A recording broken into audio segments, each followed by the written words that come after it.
जय हिंद फ्रेंड्स। आज से हम लोग बीपीएससी का प्रीवियस ईयर क्वेश्चन का सीरीज स्टार्ट करने जा रहे हैं।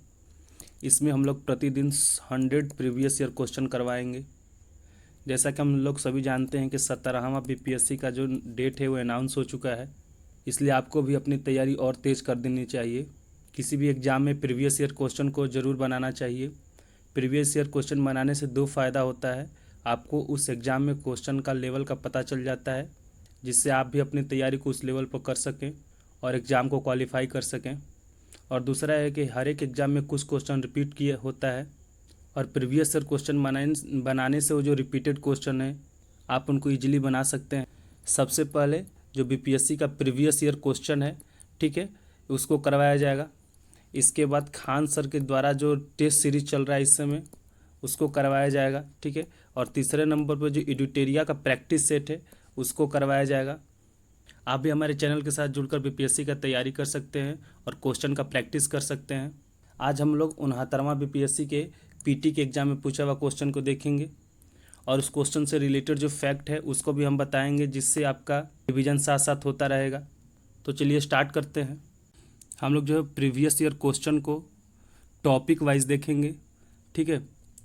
पहले हम लोग इतिहास के क्वेश्चन को देखेंगे, उसके बाद दूसरे टॉपिक के क्वेश्चन को देखेंगे। पहला क्वेश्चन है, अष्टप्रधान मंत्रिपरिषद थी। जो अष्टप्रधान मंत्रिपरिषद थी वो मराठा प्रशासन में थी, तो ऑप्शन बी सही हो जाएगा। मराठा प्रशासन के तहत अष्टप्रधान की संकल्पना मंत्रिपरिषद के रूप में की गई थी। मतलब ये हुआ कि मराठा प्रशासन में जो अष्टप्रधान होते हैं उनको मंत्रिपरिषद की संज्ञा दिया गया था। इसके तहत 8 प्रमुख अधिकारियों को अष्टप्रधान के रूप में जाना जाता था। परिषद का जो गठन है 1674 में छत्रपति शिवाजी के द्वारा किया गया था। अगर हमसे ये क्वेश्चन पूछ दे कि मराठा प्रशासन में जो अष्टप्रधान का गठन किसके द्वारा किया गया था, तो वह शिवाजी के द्वारा किया गया था। तो कब किया गया था? तो 1674 ईस्वी में किया गया था, ठीक है। अष्टप्रधान में 8 मंत्री आते थे। अष्टप्रधान में जैसा कि नाम से ही आप जान सकते हैं कि अष्टप्रधान में 8 मंत्री आते थे, ठीक है। पहला था पेशवा। पेशवा को प्रधानमंत्री कहा जाता था। दूसरा था आमत्व या मजूमदार, इसको वित्त मंत्री कहा जाता था। तीसरा था पंडित राव, वह उच्च पुजारी, आंतरिक धार्मिक मामलों का प्रबंधन करता था। चौथा था सुमंत। सुमंत को विदेश मंत्री के नाम से जाना जाता था। वाकिया को गृह मंत्री के नाम से जाना जाता था। सचिव, शाही आदेशों को तैयार करना उसका काम था। सरे नौबत या सेनापति जो था वो प्रधान सेनापति साम्राज्य की सेना और रक्षा का प्रबंधन करता था। न्यायाधीश, वह मुख्य न्यायाधीश दीवानी और फौजदारी मामलों में न्याय प्रदान करता था। तो आपसे क्वेश्चन जो कैसा पूछेगा, आपको अष्टप्रधान में कोई भी एक प्रमुख दे देगा। जैसे मान लीजिए कि सुमंत को दे दिया, ठीक है, और पूछेगा कि सुमंत का संबंध किससे है, तो सुमंत का संबंध जो है वो विदेश मंत्री से है। तो आपको इस सभी को याद रखना पड़ेगा, तभी आप मिलान कर पाइएगा, ठीक है। नेक्स्ट क्वेश्चन, बोधिसत्व पद्मणि की पेंटिंग स्थित है। जो बोधिसत्व पद्मणि की जो पेंटिंग है वो अजंता में स्थित है। ऑप्शन बी सही हो जाएगा। बौद्ध धर्म में बोधिसत्व उसे कहते हैं जो बुद्ध बनने की इच्छा रखता है। पद्मणि का शाब्दिक अर्थ कमल धारण करने से होता है, ठीक है। बोधिसत्व पद्मणि चित्र अजंता की गुफाओं में सबसे प्रसिद्ध है। एलोरा की गुफाएं। एलोरा विश्व की सबसे बड़ी रॉक कट हिंदू मंदिर गुफा परिसरों में से एक है, जिसमें 600 से 1000 ईस्वी की अवधि की कलाकृतियां हैं, ठीक है।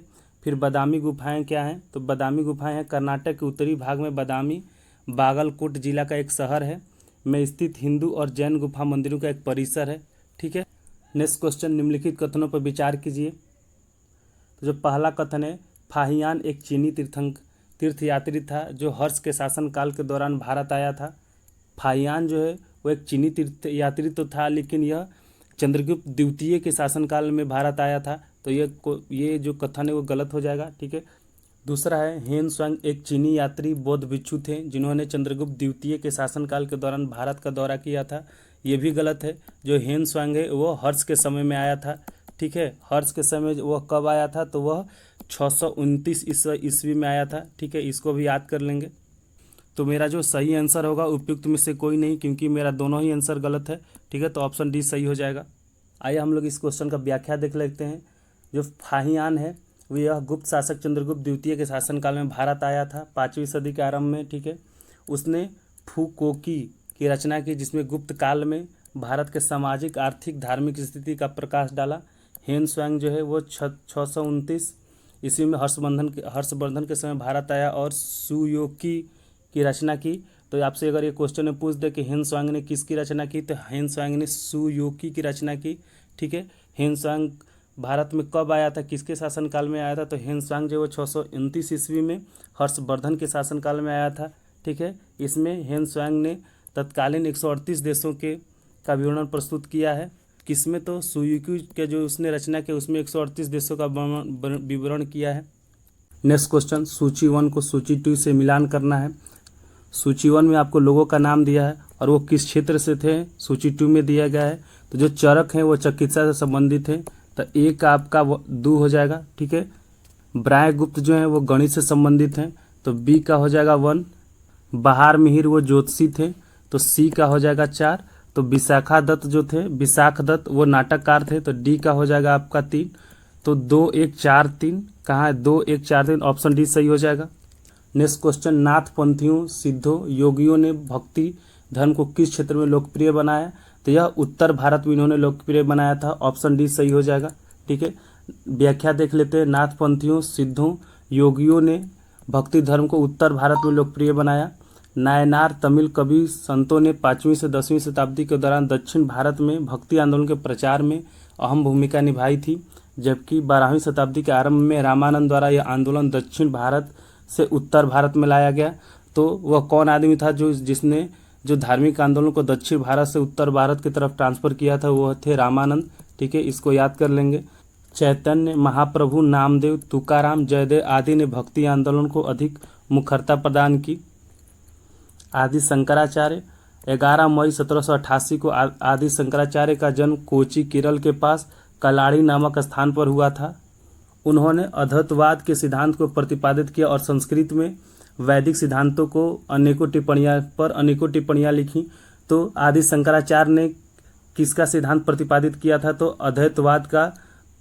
ठीक है, इसको याद कर लेंगे।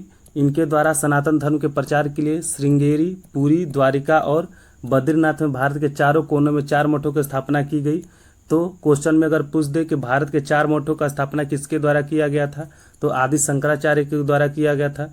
आपको ये सभी पॉइंट को याद रखना है। ठीक है, नेक्स्ट क्वेश्चन, प्रारंभिक वैदिक काल के दौरान कौन सा शहर प्राचीन मगध साम्राज्य की राजधानी के रूप में कार्य करता था, तो उस समय जो राजधानी के रूप में मगध का कार्य करता था वो राजगीर था, ऑप्शन डी सही हो जाएगा।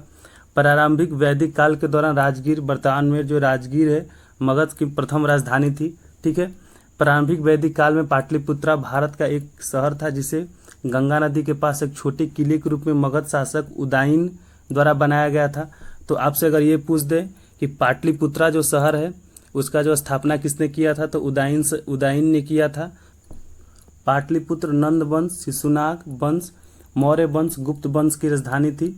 ठीक है, अफगानी तुर्क शासक शेरशाह सूरी ने पाटलिपुत्र का नाम बदलकर पटना रखा था। तो क्वेश्चन में ये आपसे पूछ सकता है कि किस शासक ने पाटलिपुत्र का नाम बदलकर पटना रखा था, तो वह शेरशाह सूरी था। ठीक है, मौर्य काल में स्थित पाटलिपुत्र विश्व के सबसे बड़े शहरों में से बन गया। मगध को 16 महाजनपदों में सर्वाधिक महत्वपूर्ण महाजनपद माना गया था। नेक्स्ट क्वेश्चन, राजनीति की प्रारंभिक पुस्तक नीतिसार किसके द्वारा लिखी गई थी, तो जो नीतिसार है वह कामकंदक के द्वारा लिखा गया था, ऑप्शन बी सही हो जाएगा। नीतिसार राज्यशास्त्र का एक संस्कृत ग्रंथ है जो कौटिल्य के अर्थशास्त्र पर आधारित है। इसके रचयिता कामदकी अथवा कामकंदक। यह रचना साधारणतः कामनदकीय नाम से प्रसिद्ध है। हम लोग यहाँ पे कुछ उसके प्रमुख रचना और उसके रचयिता को देख लेंगे। अर्थशास्त्र के जो रचयिता थे वो कौटिल्य थे। राजतरंगिणी के जो रचयिता थे वो कल्लड़ थे। पृथ्वी राजरासों के जो रचयिता थे वो चंद्रवरदायी थे। हर्षचरित्र के बाणभट्ट। मुद्रा राक्षस के जो था वो विशाखा दत्त। अभिज्ञान शकुंतलम कालिदास।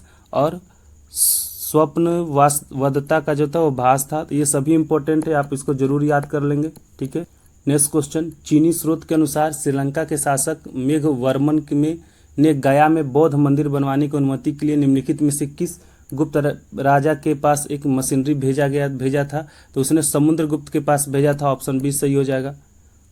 हम लोग समुद्रगुप्त के बारे में देख लेंगे। उसका जो शासनकाल था वो 335 ईस्वी से 375 ईस्वी तक था। समुद्रगुप्त गुप्त साम्राज्य के प्रसिद्ध शासक थे जो गुप्त वंश के चौथा राजा और चंद्रगुप्त प्रथम के उत्तराधिकारी थे।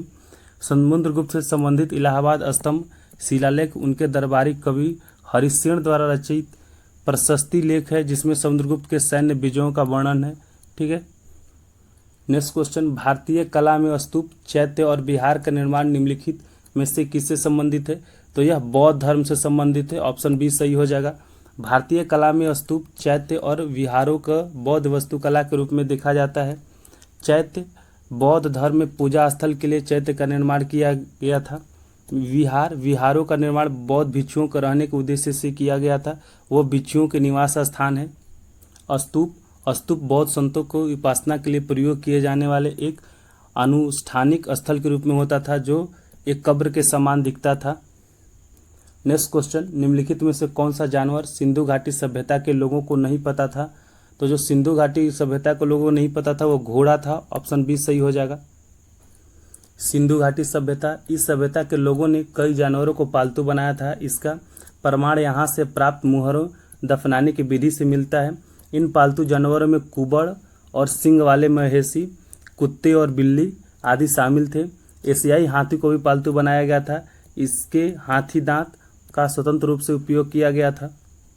अब हम लोग 69वां बीपीएससी में मध्यकालीन भारत से पूछा हुआ क्वेश्चन को देखेंगे। इससे उस एग्जाम में केवल 4 क्वेश्चन पूछा था। नेक्स्ट क्वेश्चन, निम्नलिखित कथनों पर विचार कीजिए। भारत में बाबर के आगमन के कारण उपमहाद्वीप में बारूद का आगमन हुआ। नहीं, इससे पहले भी बारूद का उपयोग हो चुका था। क्षेत्र के वास्तुकला में मेहराब और गुंबद का परिचय हुआ। नहीं, ये भी गलत है। इससे पहले मेहराब और गुंबद ऑलरेडी मौजूद थे। प्रदेश में तैमूरिड राजवंश की स्थापना हुई। ये सही है। युद्ध में तोपों की शुरुआत हुई। ये सही है। आपको मुगल के आने के बाद ही तोपों का शुरुआत शुरू हुआ था भारत में। तो आपका 3 और 4 सही हो जाएगा। तो ऑप्शन ए सही हो गया। इस क्वेश्चन के व्याख्या को देख लेते हैं। बाबर के आगमन से पूर्व भारत में गन पाउडर बारूद मौजूद था। उसके आगमन के पूर्व भी मेहराब और गुंबद विद्यमान थे।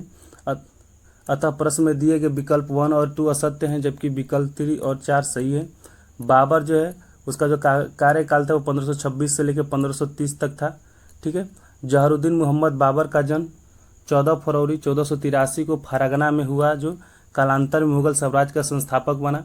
तो जो मुगल साम्राज्य के संस्थापक कौन था? तो मुगल साम्राज्य का जो संस्थापक था वो बाबर था।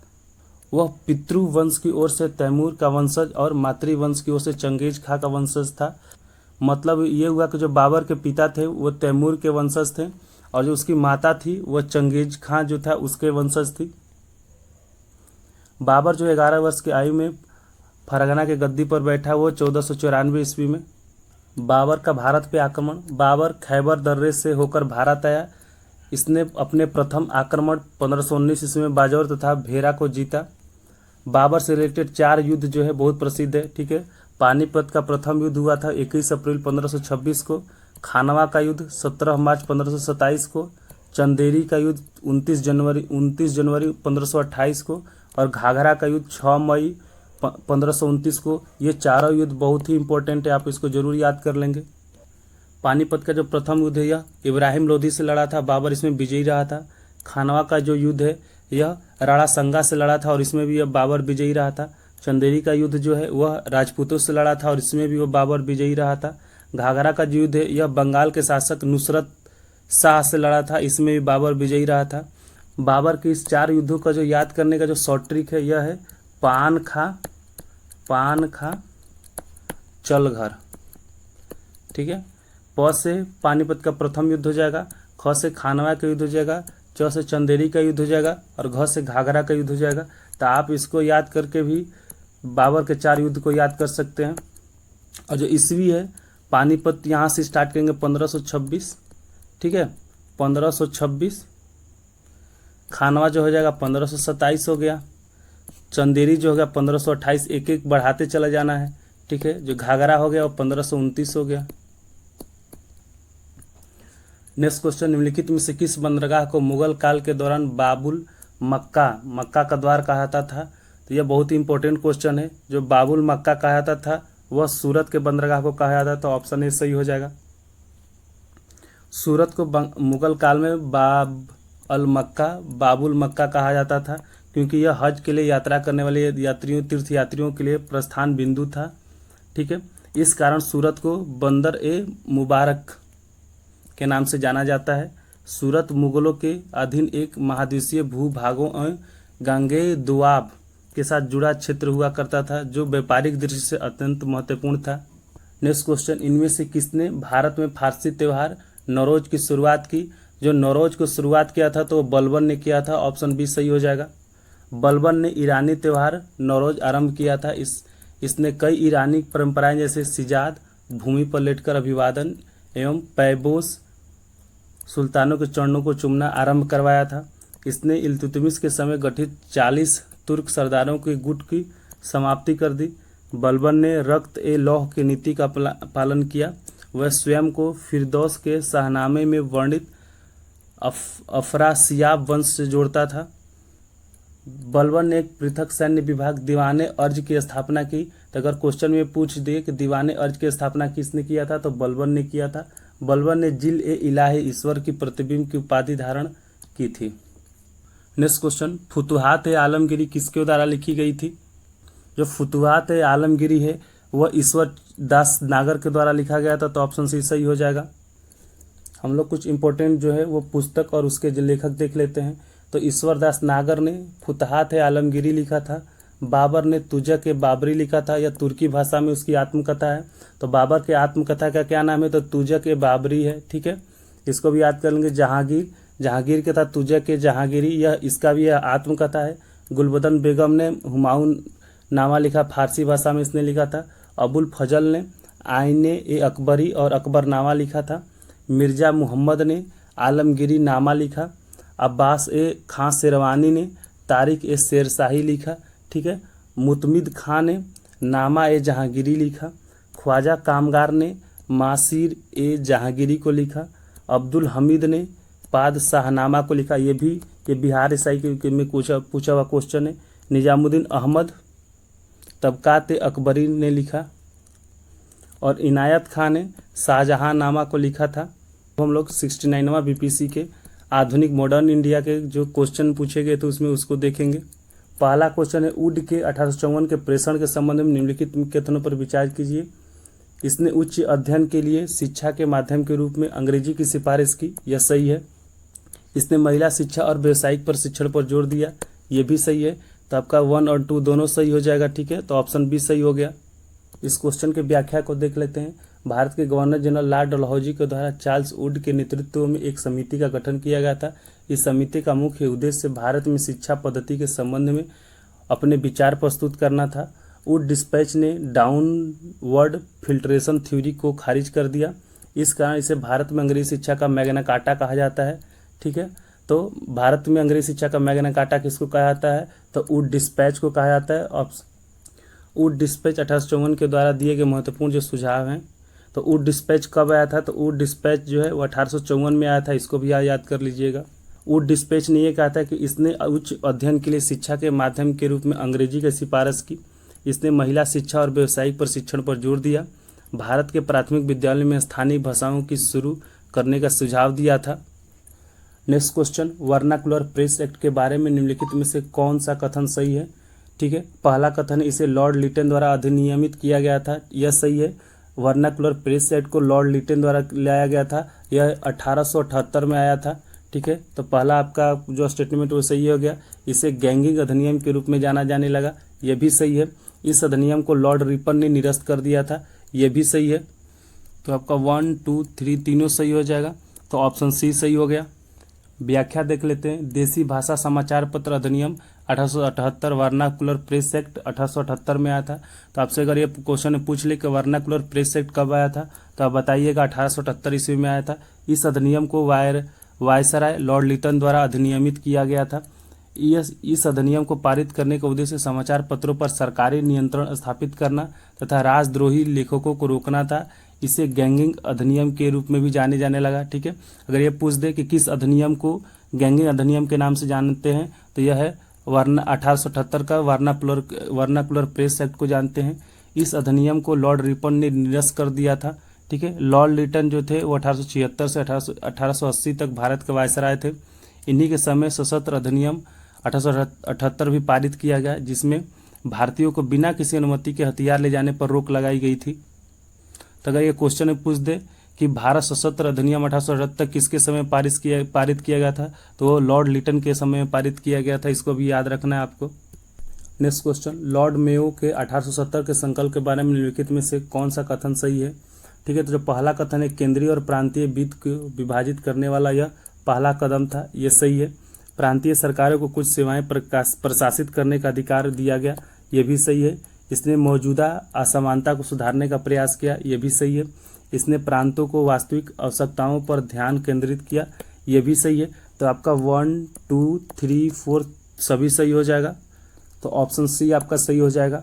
लॉर्ड मेयो का जो कार्यकाल था वो 1869 से 72 ईस्वी तक था, 3 साल का। इसके द्वारा अजमेर में मेयो कॉलेज 1872 की स्थापना की गई। तो अगर ये हमसे पूछ ले कि अजमेर में जो मेयो कॉलेज है उसकी स्थापना कब किया गया था, तो 1872 ईस्वी में किया गया था। किसके द्वारा किया गया था, तो लॉर्ड मेयो के द्वारा किया गया था। मेयो के द्वारा किया गया था 1872 ईस्वी में, आपको ये याद रखना है। ठीक है, इसके कार्यकाल में भारतीय सांख्यिकी सर्वेक्षण तथा कृषि एवं वाणिज्य विभाग की स्थापना की गई। 1872 में भारत के प्रथम जनगणना हुई। अच्छा, तो भारत में जो प्रथम जनगणना हुआ था वो लॉर्ड मेयो के ही शासनकाल में हुआ था, वो 1872 ईस्वी में ही हुआ था। तो आपसे अगर ये पूछ ले कि भारत में प्रथम जनगणना किसके शासनकाल में हुआ था, तो लॉर्ड मेयो के शासनकाल में हुआ था। कब हुआ था, तो ये 1872 ईस्वी में हुआ था। आप इसको अच्छे से याद रखना है। 8 फरवरी 1872 को शेर अली अफरीदी अफगान ने चाकू मारकर इसकी हत्या कर दी, लॉर्ड मेयो की। नेक्स्ट क्वेश्चन, सूची 1 को सूची 2 के साथ मिलान करना है। ठीक है, एक तरफ खोज करता हुआ दिया हुआ है और दूसरी तरफ उसका जन्म स्थान दिया हुआ है। वो किस देश से है ये आपको बताना है। जो क्रिस्टोफर कोलंबस है वो इटली से था, तो ऑप्शन 3 हो गया। तो ए का हो गया आपका 3।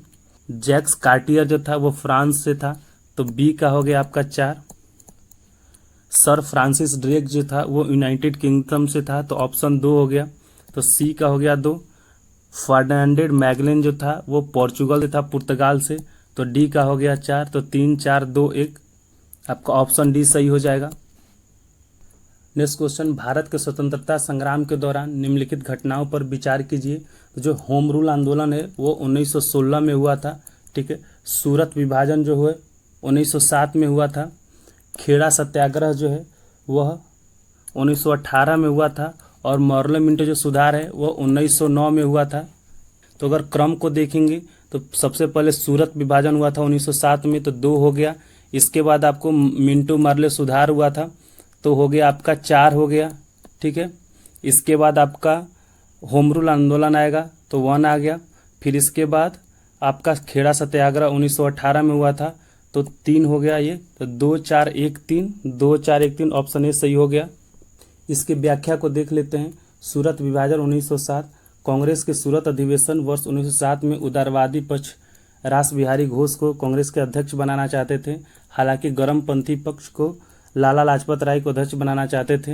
अंततः रास बिहारी घोष अध्यक्ष बनने में सफल हुए, जिससे आपका जो कांग्रेस है वो गर्म दल और नरम दल 2 पार्ट में विभाजित हो गया था।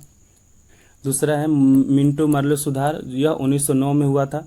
मिंटो मॉर्ले सुधार 15 नवंबर 1909 में राजकीय अनुमोदन के बाद भारतीय परिषद अधिनियम 1909 के नाम से लागू हुआ। इस सुधार में मुसलमानों को पृथक निर्वाचन मंडल की सुविधा प्रदान की गई थी।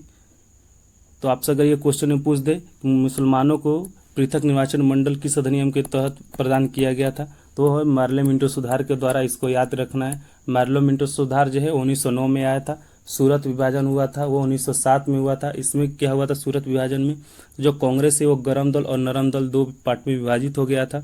होम रूल आंदोलन 1916, एनी बेसेंट और बाल गंगाधर तिलक के नेतृत्व में भारत के विभिन्न क्षेत्रों में होम रूल लोग आंदोलन शुरू हुआ था। बाल गंगाधर तिलक द्वारा 28 अप्रैल 1916 को पूना में होम रूल लीग की स्थापना की गई। तो पूना में होम रूल लीग की जो स्थापना किसके द्वारा किया गया था, तो बाल गंगाधर तिलक द्वारा 28 अप्रैल 1916 को किया गया था। तिलक को होम रूल लीग का कर्नाटक, महाराष्ट्र, बम्बई को छोड़कर मध्य प्रांत और बरार था। एनी बेसेंट ने होम रूल लीग की स्थापना सितंबर 1916 में की। जो तिलक के होम रूल लीग के क्षेत्र को छोड़कर शेष भारत के एनी बेसेंट के होम रूल लीग के कार्य में क्षेत्र था। एनी बेसेंट ने जॉर्ज अंडरूल को होम रूल लीग संगठन का सचिव बनाया और अडयार मद्रास में लीग का मुख्यालय स्थापित किया। अगर एक क्वेश्चन में ये पूछ दे कि एनी बेसेंट द्वारा जो होम रूल लीग की स्थापना कब किया गया था, तो सितंबर 1916 में किया गया था। इसका मुख्यालय कहाँ था, तो अडयार मद्रास में था। और उसका जो इस संगठन का जो सचिव कौन थे, तो जॉर्ज अंडरूल थे। ठीक है। खेड़ा सत्याग्रह के बारे में देख लें तो जो खेड़ा सत्याग्रह है 1918 में हुआ था। इस सत्याग्रह का मुख्य कारण था खेड़ा के किसान फसल नष्ट हो जाने के कारण लगान को स्थगित करना चाहते थे, परंतु ब्रिटिश सरकार इसके लिए तैयार नहीं थी। गांधी जी वल्लभ भाई पटेल, विट्ठल भाई पटेल, इंदुलाल याग्निक के साथ खेड़ा पहुंचे, किसानों को समर्थन किया, जिसके फलस्वरूप सरकार ने करों में कमी कर दी। नेक्स्ट क्वेश्चन, लॉर्ड लिटन निम्नलिखित में से किससे संबंधित नहीं है? जो लॉर्ड लिटन है वो एल्बर्ट विल से संबंधित नहीं है। ऑप्शन सी सही हो जाएगा। 2 फरवरी 1883 को एल्बर्ट विल प्रस्तुत किया गया। तत्कालीन वायसराय लॉर्ड रिपन और काउंसिल ऑफ इंडिया के कानूनी सलाहकार सर कॉर्टेन एल्बर्ट ने भारतीय न्यायाधीशों को यूरोपीय लोगों के विरुद्ध मामले की सुनवाई का अधिकार दिया। लॉर्ड लिटन का जो कार्यकाल था 1876 से 1880 के बीच में था। प्रथम अकाल आयोग की नियुक्ति रिचर्ड स्ट्रेची की अध्यक्षता में की गई थी। इसके कार्यकाल में दिल्ली दरबार का आयोजन किया गया। महारानी विक्टोरिया को कैसर हिंद की उपाधि प्रदान की गई। इसके कार्यकाल में आर्म्स एक्ट 1878 पारित किया गया था, जिसके तहत शस्त्र रखने एवं व्यापार करने के लिए लाइसेंस की अनिवार्य कर दिया गया। वर्नाकुलर प्रेस एक्ट 1878 के तहत भारतीय भाषा के समाचार पत्रों पर प्रतिबंध लगाया गया।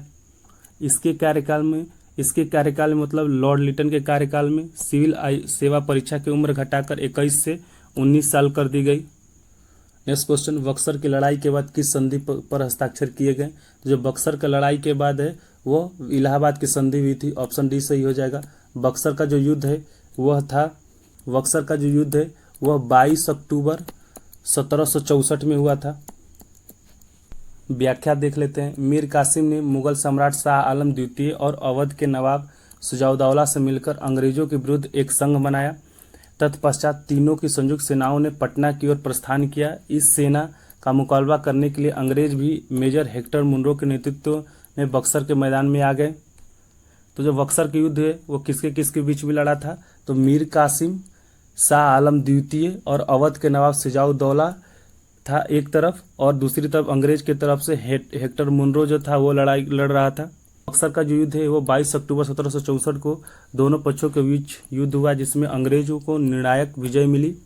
शाह आलम तथा सुजाउद्दौला को अंग्रेजों की शरण लेनी पड़ी और मीर कासिम दिल्ली की ओर भाग गया। बक्सर के युद्ध के परिणाम स्वरूप इलाहाबाद की संधि हुई। इसमें रॉबर्ट क्लाइव ने मुगल बादशाह शाह आलम तथा अवध के नवाब सुजाउद्दौला से संधियां की। प्रथम इलाहाबाद की जो संधि है वो 12 अगस्त 1765 को हुआ था अंग्रेजों और बंगाल एवं मुगलों के बीच। द्वितीय जो इलाहाबाद की संधि है वो 16 अगस्त 1765 को हुआ था अंग्रेजों एवं अवध के बीच हुआ था। नेक्स्ट क्वेश्चन, निम्नलिखित में से किस आंदोलन में महात्मा गांधी ने भूख हड़ताल का हथियार के रूप में सर्वप्रथम प्रयोग किया था? तो जो महात्मा गांधी ने पहली बार जो भूख हड़ताल है वह अहमदाबाद हड़ताल में किया था। यह हड़ताल 1918 में हुआ था। ठीक है, ऑप्शन बी सही हो जाएगा। असहयोग आंदोलन 1920 में हुआ था। बरदौली के जो सत्याग्रह है वो 1928 में हुआ था। ठीक है, रॉलेट सत्याग्रह जो है वो 1919 में हुआ था। इस क्वेश्चन से रिलेटेड व्याख्या देख लेते हैं। अहमदाबाद मिल मजदूर हड़ताल वर्ष 1918 में प्लेग बोनस को लेकर मिल मजदूरों और मिल मालिकों के बीच में विवाद था। गांधी जी के अनशन के बाद मिल मालिकों ने 35% बोनस देना स्वीकार किया। चंपारण सत्याग्रह 1917 में हुआ था। किसानों को 3 कठिया पद्धति के अंतर्गत जमीन के 30/20 भाग पर नील की खेती करनी पड़ती थी, जो कि कालांतर में शोषण का एक मुख्य कारण बना। राजकुमार शुक्ल के कहने पर गांधी जी ने इस मुद्दे पर चंपारण में हस्तक्षेप किया। तो क्वेश्चन ये पूछता है कि किसके कहने पर गांधी जी चंपारण गए थे? तो वो राजकुमार शुक्ल के कहने पर गए थे।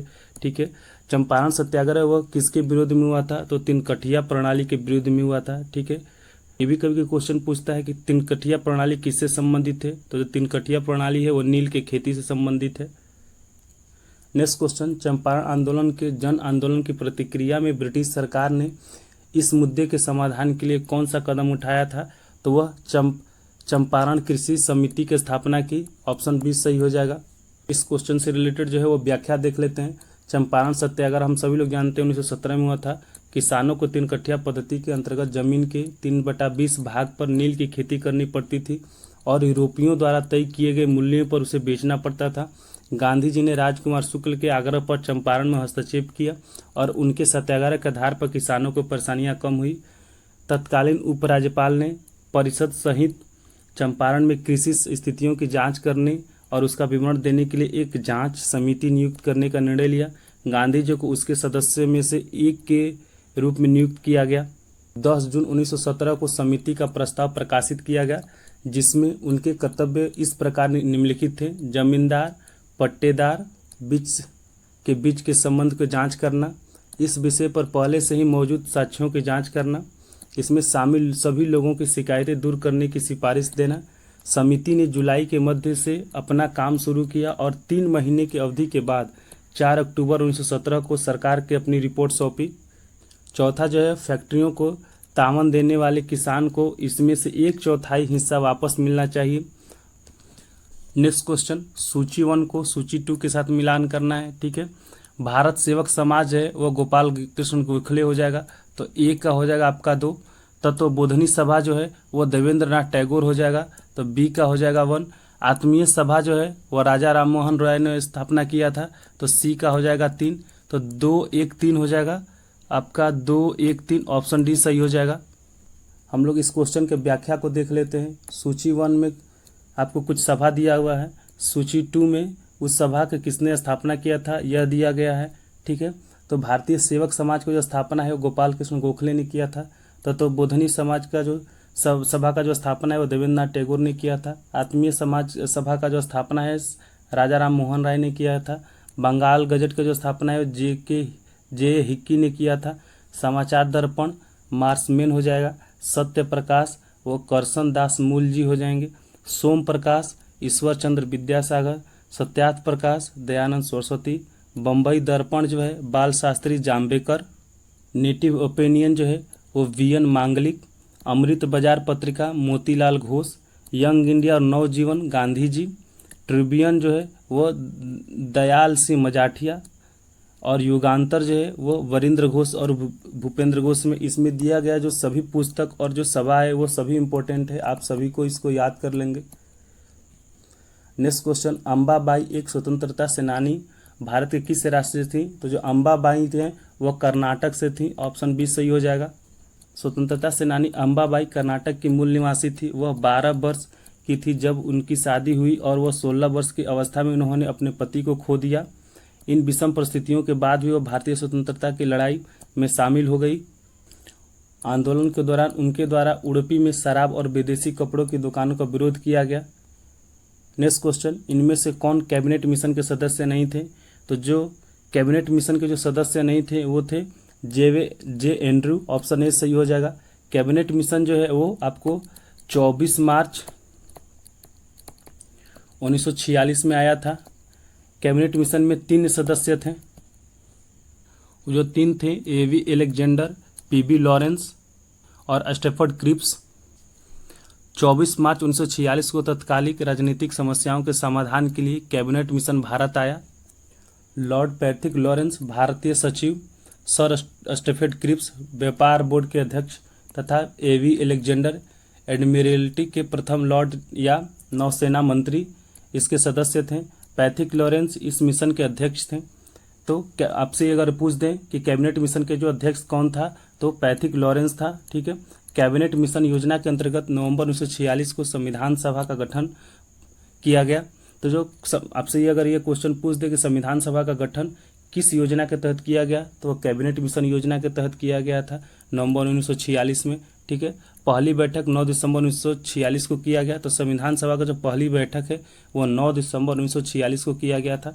16 अगस्त 1946 को मुस्लिम लीग ने सीधी कार्रवाई दिवस की शुरुआत की। ठीक है, तो मुस्लिम लीग ने जो सीधी कार्रवाई दिवस कब मनाया था, तो वह 16 अगस्त 1946 को मनाया था। जवाहरलाल नेहरू की अध्यक्षता में अंतिम सरकार का गठन 2 सितंबर 1946 को हुआ था। नोट में दिया हुआ है कि गांधी जी ने कैबिनेट मिशन का समर्थन किया था। क्वेश्चन में आपसे ये पूछ सकता है कि कैबिनेट मिशन योजना के किसने समर्थन किया था। आपको 4 ऑप्शन देगा, उसमें उस ऑप्शन में गांधी जी का नाम होगा, तो आपको गांधी जी के नाम पे टिक लगाना होगा। नेक्स्ट क्वेश्चन, सुरक्षा वॉल्व सिद्धांत के आधार पर भारतीय राष्ट्रीय कांग्रेस की स्थापना ब्रिटिश सरकार को खतरों से बचाने के लिए थी। उपयुक्त विचार किस नेता के थे, तो यह विचार लाला लाजपत राय का था। ऑप्शन बी सही हो जाएगा। जो लॉर्ड कर्जन वो कांग्रेस के बारे में उसने क्या कहा था, तो उसने कहा था कांग्रेस लड़खड़ा कर गिर रही है। भारत में रहते हुए मेरी इच्छा है कि मैं इसे शांतिपूर्वक मरने में मदद कर सकूं। अश्विनी कुमार दत्त ने कहा था कांग्रेस के सम्मेलन 3 दिन का तमाशा है। बंकिम चंद्र चटर्जी ने कहा था कि कांग्रेस के लोग पद के भूखे हैं। लाला लाजपत राय ने कहा था कि कांग्रेस लॉर्ड डफरिन की दिमाग की उपज है। बिपिन चंद्र पाल ने कहा था कांग्रेस याचना करने वाली संस्था है।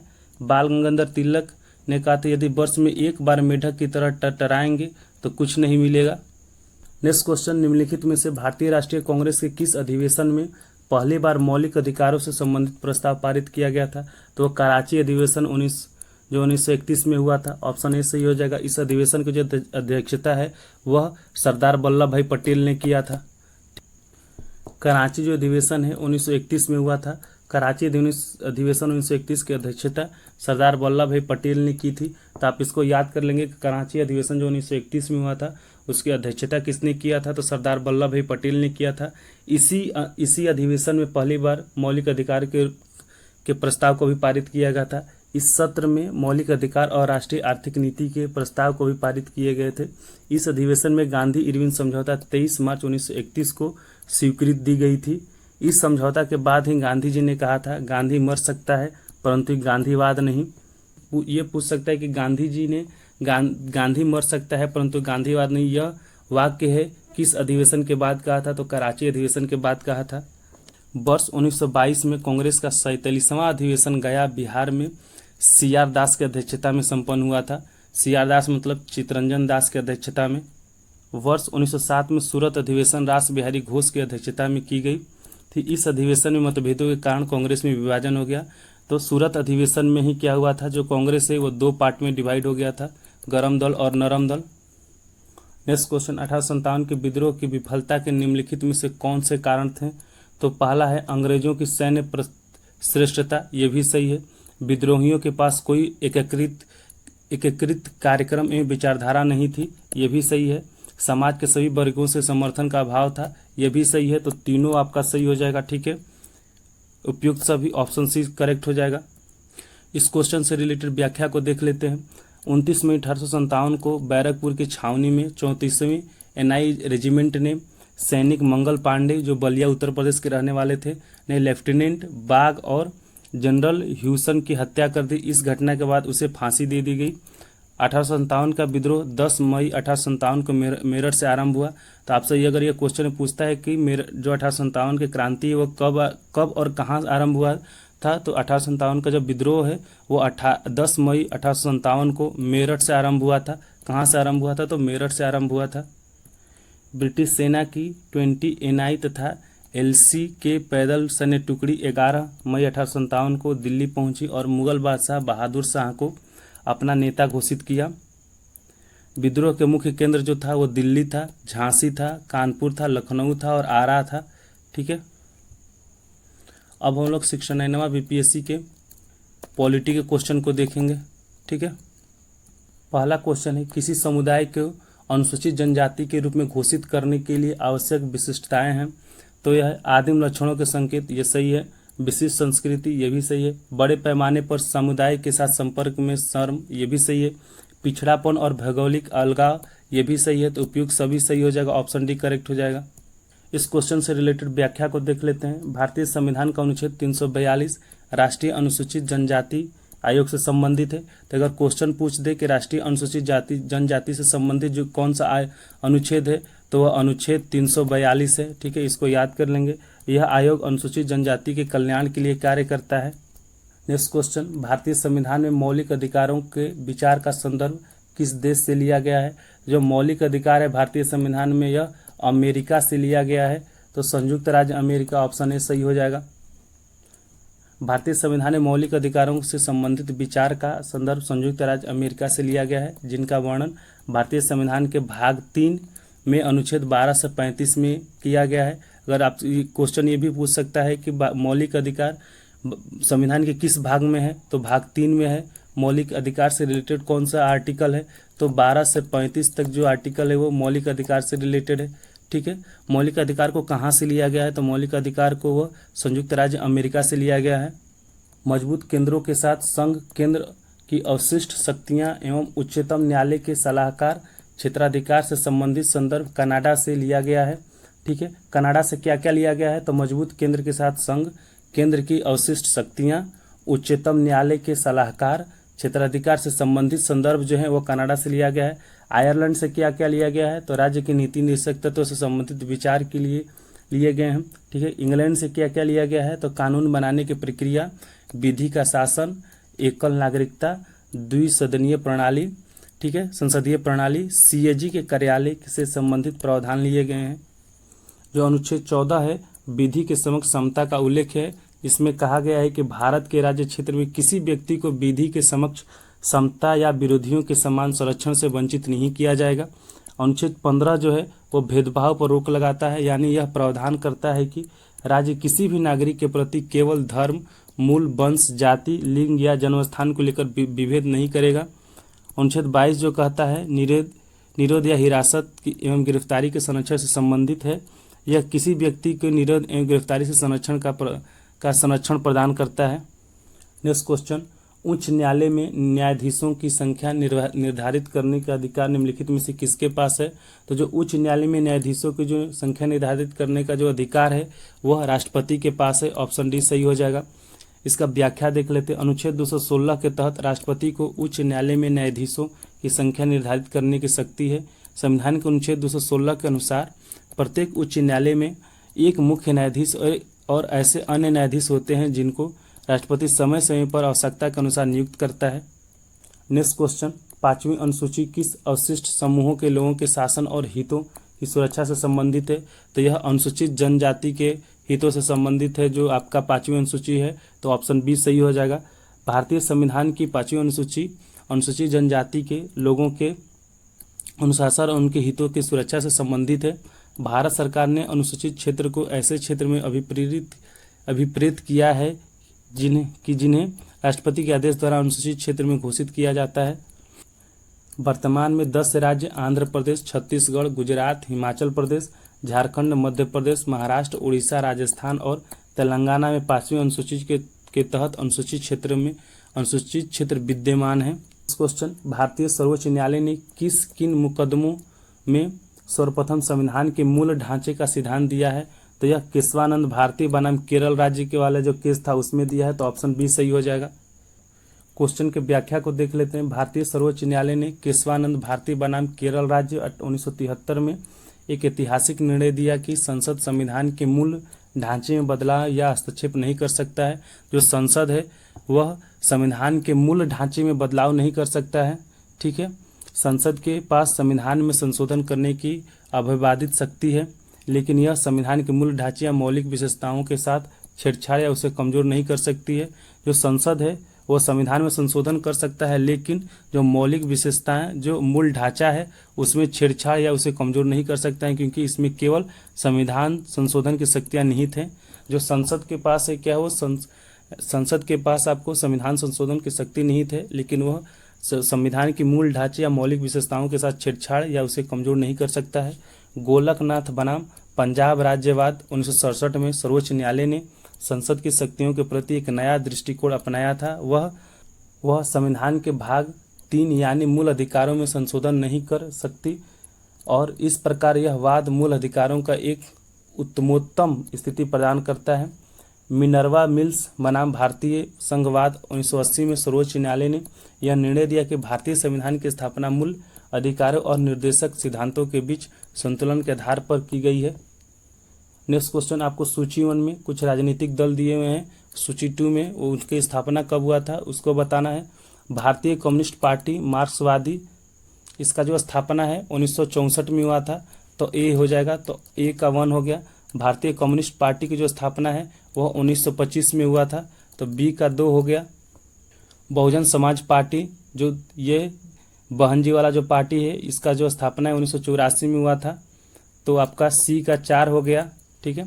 ऑल इंडिया तृणमूल कांग्रेस, ये दीदी वाला पार्टी है, इसकी जो स्थापना है 1998 में हुआ था। तो डी का हो गया आपको 2, तो 1 2 4 2 आपका इसका ऑप्शन आएगा। नेक्स्ट क्वेश्चन, किन अनुच्छेदों के अंतर्गत अध्यक्ष सदन के किसी सदस्य को उसकी मातृभाषा में बोलने की इजाज़त दे सकता है? तो यह अनुच्छेद 120(1) के तहत ऑप्शन सी सही हो जाएगा।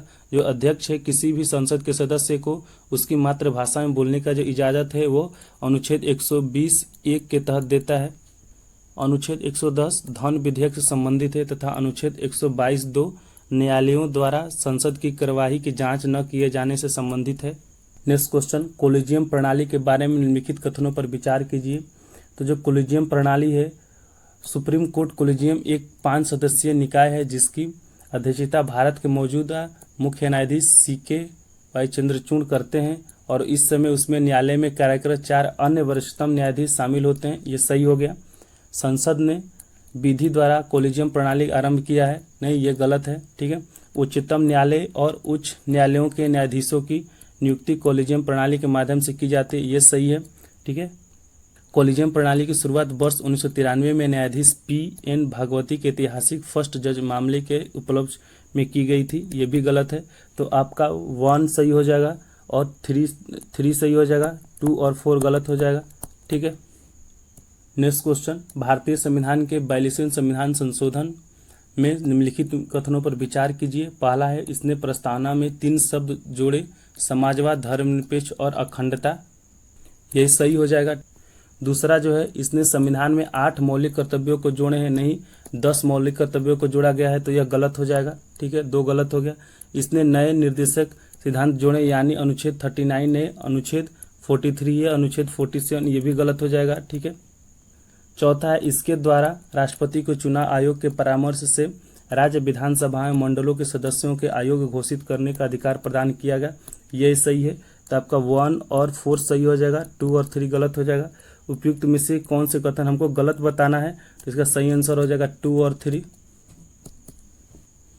नेक्स्ट क्वेश्चन, किसी वित्तीय आपातकाल की स्थिति में अनुच्छेद 360 को लागू करने या परिणाम के निम्नलिखित में से कौन से सही है, ठीक है। पहला है, राष्ट्रपति राज्यों को राज्य मामलों के संबंध में सेवारत सभी या किसी वर्ग के कर्मचारियों के वेतन या भत्ते कम करने का आदेश दे सकता है, ये सही है, ठीक है। राज्य विधानमंडल द्वारा पारित धन विधेयक या अन्य वित्तीय विधेयक को राष्ट्रपति के विचारार्थ आरक्षित रखने की आवश्यकता नहीं है, ये गलत है, ठीक है। राष्ट्रपति उच्चतम न्यायालय और उच्च न्यायालयों के जजों के साथ संघ के मामलों के संबंध में सेवारत सभी या किसी वर्ग की कर्मचारियों के वेतन या भत्ते कम करने का आदेश दे सकता है, ये सही है, ठीक है। राज्य विधानमंडल द्वारा पारित होने के बाद धन विधेयक या अन्य वित्तीय विधेयक राष्ट्रपति के विचारार्थ आरक्षित रखी जाती है, ये भी सही है। तो आपका 1 3 और 4 सही हो जाएगा, ठीक है। क्वेश्चन में हमसे सही उत्तर पूछ रहा है, तो सही उत्तर 1 3 4 हो जाएगा, तो ऑप्शन सी करेक्ट हो जाएगा।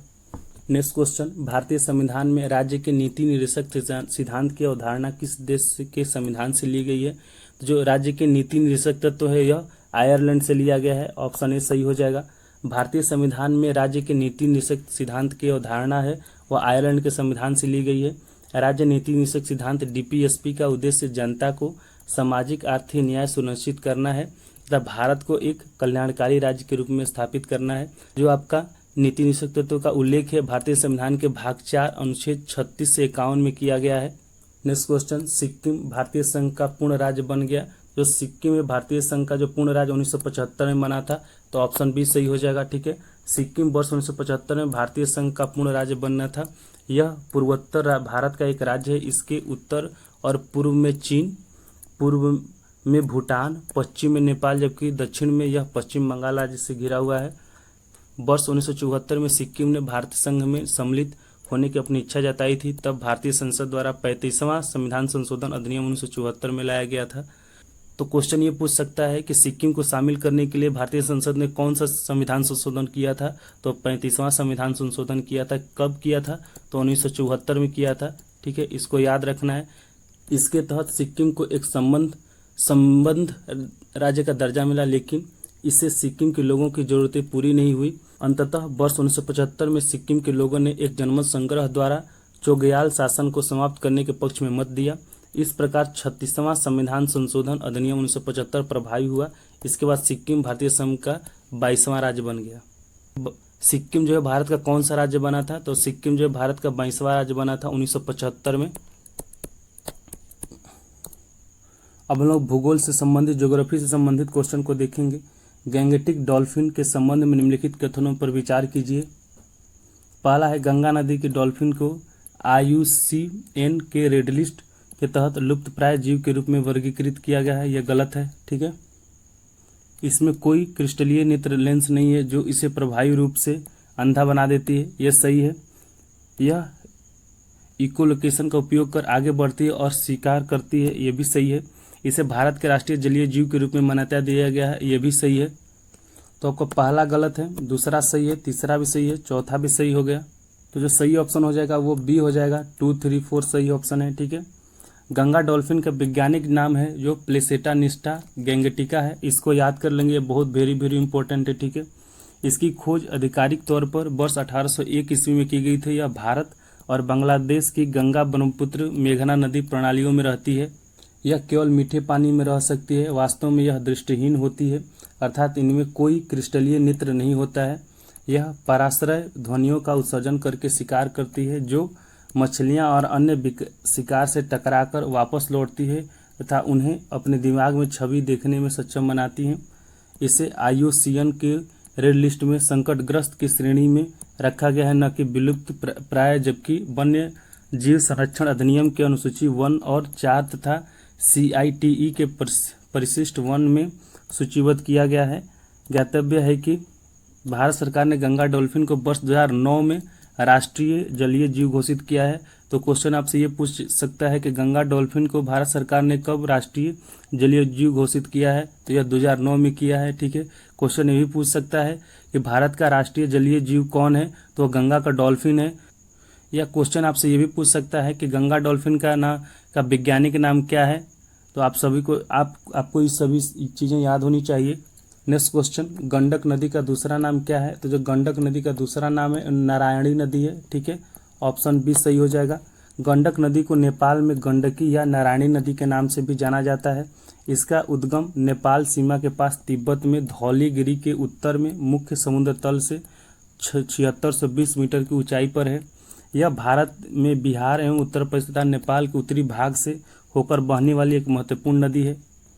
निम्नलिखित में से कौन सा समुद्री जैव विविधता के दृष्टिकोण से दुनिया का सबसे बड़ा समृद्ध क्षेत्र है, जिसमें ज्वार नदमुख, समुद्र तट, निकट तटीय पर्यावरण के जंगल, समुद्री घास, प्रवाल भित्तियाँ, नमक दलदल और मैंग्रोव के साथ 21 द्वीप शामिल हैं? तो यह मन्नार की खाड़ी बायोस्फीयर रिजर्व है। ऑप्शन डी सही हो जाएगा। क्वेश्चन से रिलेटेड हम लोग व्याख्या को देख लेते हैं। मन्नार की खाड़ी बायोस्फीयर रिजर्व में खाड़ी के मुख्य क्षेत्र में तटीय क्षेत्र सहित उद्यान के चारों ओर 10 किलोमीटर तक फैले तटीय क्षेत्र में शामिल है। यहाँ समुद्री अंतर ज्वारीय निकटवर्ती आवासों में पौधे और जानवरों को एक उच्च विविधता पाई जाती है, अर्थात यह बायोस्फीयर रिजर्व समुद्री जैव विविधता के दृष्टिकोण से दुनिया का सबसे समृद्ध क्षेत्र है, जिसमें ज्वार नदमुख, समुद्र तट, निकट तटीय पर्यावरण के जंगल, समुद्री घास, प्रवाल भित्तियाँ, नमक दलदल और मैंग्रोव के साथ 21 द्वीप शामिल हैं। नेक्स्ट क्वेश्चन, निम्नलिखित में से कौन सा कथन सही है? अभ्रक कोडरमा में पाया जाता है, ये सही है। कोडरमा जो है वो झारखंड में है, ठीक है। कोडप्पा श्रृंखला हीरो के लिए प्रसिद्ध है, ये गलत है, ठीक है। पेट्रोलियम भंडारण अरावली पहाड़ियों में पाए जाते हैं, ये भी गलत है। धारावाड़ चट्टान संरचना में प्राकृतिक गैस पाई जाती है, ये भी गलत है, ठीक है। तो आपका सही आंसर हो जाएगा ऑप्शन ए सही हो जाएगा। झारखंड राज्य का कोडरमा जिला अभ्रक खनन विशेषकर रूबी अभ्रक के लिए दुनिया भर में प्रसिद्ध है। इस जिले का वर्षों तक अभ्रक उत्पादन में एकाधिकार रहा है। अभ्रक का मुख्य भंडारण कोडरमा के जीव अभयारण्य के जंगल के अंतर्गत पाया जाता है। कोडप्पा क्रम के चट्टानों का निर्माण धारावाड़ क्रम के चट्टानों के अपवर्तन या निक्षेपण से हुआ है। यह परतदार चट्टानें हैं। इस चट्टाने में जीवाश्म का अभाव है। इस क्रम की चट्टानें बलुआ पत्थर, चूना पत्थर, संगमरमर तथा एस्बेस्टस आदि के लिए प्रसिद्ध है। आंध्र प्रदेश की इस क्रम की चट्टानें में हीरे भी पाए जाते हैं। अरावली श्रेणी की पहाड़ियों में सीसा, तांबा, जस्ता, एस्बेस्टस, अभ्रक, संगमरमर, चूना पत्थर आदि खनिज प्रचुर मात्रा में पाए जाते हैं, न कि पेट्रोलियम पाया जाता है। जबकि धारावाड़ क्रम की चट्टानों में प्रमुख धात्विक खनिज जैसे लोहा, सोना, मैग्नीज, अभ्रक, कोबाल्ट, क्रोशियम, तांबा, टंगस्टन, सीसा आदि पाए जाते हैं, न कि प्राकृतिक गैस। नोट: अतः उपयुक्त व्याख्या से स्पष्ट हो जाता है कि उक्त प्रश्न के दो विकल्प ए और बी सही है। हालांकि आयोग द्वारा जारी उत्तर कुंजी में इसका उत्तर ए दिया गया है। ठीक है। नेक्स्ट क्वेश्चन, किस पठार पर कर्क रेखा तथा भारतीय मानक समय रेखा एक दूसरे को काटती हैं? तो यह बघेलखंड पठार पे ऑप्शन बी सही हो जाएगा। बघेलखंड के पठार पर कर्क तथा भारतीय मानक समय रेखा एक दूसरे को काटती हैं, जहां कर्क रेखा 23 डिग्री 5 सेकंड उत्तरी अक्षांश भारत के 8 राज्यों से होकर गुजरती है, जिसमें राजस्थान, गुजरात, मध्य प्रदेश, छत्तीसगढ़, झारखंड, पश्चिम बंगाल, त्रिपुरा और मिजोरम है। तो आपसे पूछ लेगा कर्क रेखा भारत में कितने राज्यों से होकर गुजरती है? तो 8 राज्यों से होकर गुजरती है। ठीक है। उसमें से कौन कौन से है? तो राजस्थान, गुजरात, मध्य प्रदेश, छत्तीसगढ़, झारखंड, पश्चिम बंगाल, त्रिपुरा और मिजोरम है। जबकि मानक समय मेरिडियन भारत के 5 राज्यों से होकर गुजरती है। इन राज्यों में उत्तर प्रदेश, मध्य प्रदेश, छत्तीसगढ़, उड़ीसा और आंध्र प्रदेश है। ठीक है। जो कर्क रेखा है वो 8 राज्यों से होकर गुजरती है, और जो भारतीय मानक समय रेखा है वो 5 राज्यों से होकर गुजरती है। इन राज्यों का नाम याद कर रखेंगे। नेक्स्ट क्वेश्चन, उत्तराखंड का कौन सा जिला तिब्बत सीमा से नहीं लगा है? तो जो अल्मोड़ा जिला है वो उत्तराखंड का, वो तिब्बत की सीमा से नहीं लगा है। ऑप्शन ए सही हो जाएगा।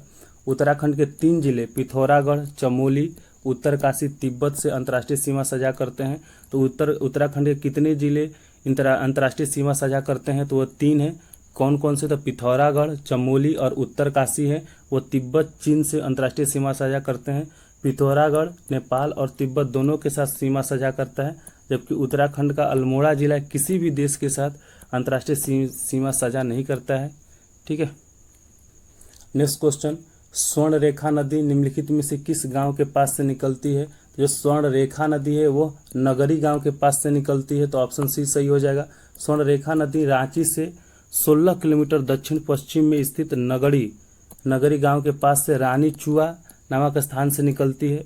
का स्वर्ण रेखा नदी है वो कहाँ से निकलती है? तो रानी चुआ नामक स्थान से निकलती है। इसको याद कर लेंगे। ठीक है। यह नदी उत्तर पूर्व की ओर बहती हुई मुख्य पठार को छोड़कर हुंडरू जलप्रपात से होकर गिरती है। जलप्रपात के रूप में गिरने के बाद इस नदी का बहाव पूर्व की ओर हो जाता है तथा यह बंगाल के खाड़ी में गिरती है। तो आपसे ये पूछ सकता है कि हुंडरू जलप्रपात वो है किस नदी पे है? तो हुंडरू जलप्रपात है वो स्वर्ण रेखा नदी पे है। ठीक है।